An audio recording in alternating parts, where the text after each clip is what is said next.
It's a line in the first reading that struck me years ago, and I remember even having that experience of reading it like I'd never read it before, and it's like, what does this, how come this is connected me? But it's, St. Paul's reminder that we are children of the light, children of the day, that we are not children of darkness or children of the night.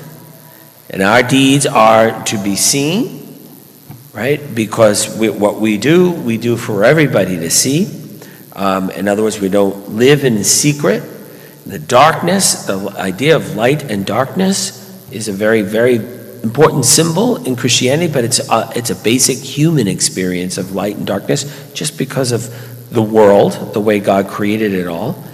And in the darkness has taken on this idea of something in secret.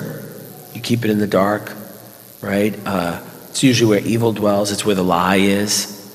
We try to keep things out from being known, out from being seen, from the light being shined on it, right?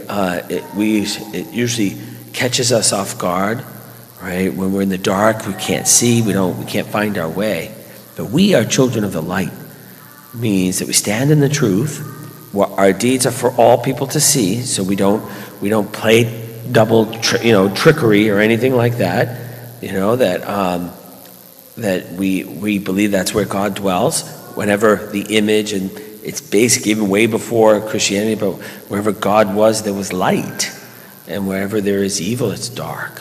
It's darkness. You can't quite see it clearly. And I think that's a very important symbol for us because we know that in our relationships with one another, we keep secrets. We know we have to keep them in the dark. We have to keep the lid on them. We can't tell people.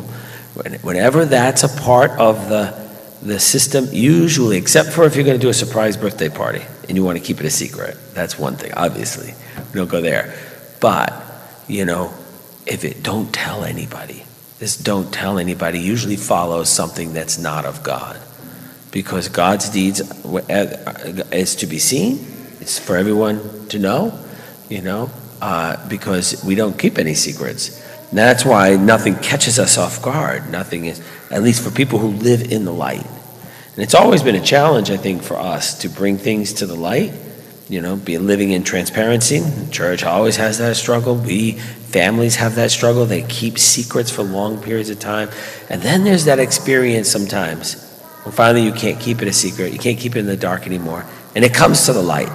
And usually that's when healing begins. That's when people even say, you know what, I've kept this for so long. I feel free again. It doesn't matter anymore. Now that I don't care who knows, I just feel like I can be free. And then that's usually where healing begins. That's where God then becomes in the light. The light comes in and then goodness starts again. May it be a challenge for all of us, because whenever you experience the darkness, something secret, something that has to be kept quiet, to ask yourself whether this is really of God. It does not necessarily mean that it's that we live in on the Springer show or anything like that, where they you show everything to the world like the world seems to do right now, which is absolutely crazy. But really about our relationships with one another, especially among spouses and children and parents. If it's usually, it starts with the phrase, keep this a secret, or don't tell anybody, but it's usually filled with gossip or something that's really not of God. Because as the scriptures say today, you are not in darkness.